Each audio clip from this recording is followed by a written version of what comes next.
Okay, so how to paste the results with a formula. So ito example, that is the text joins formula. So kung i-copy paste natin ito sa other sheets, so mawala yung itong names, no? So try natin. So try natin copy. Control C, copy. Then punta tayo sa ibang sheets. Then paste natin. Direct paste. Control V.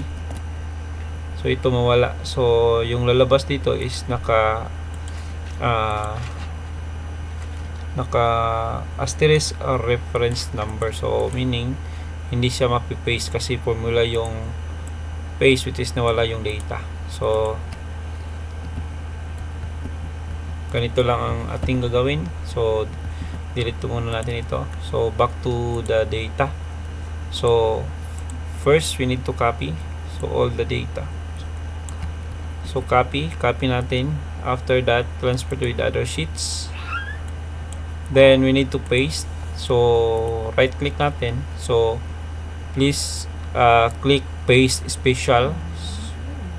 Okay, after clicking, right click, paste special, then click the values para hindi kasali yung formula.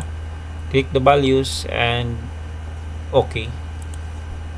So meaning ito na yung results. So based on the data. So and I hope may natutunan kayo, and yun lang, and God bless. Thank you.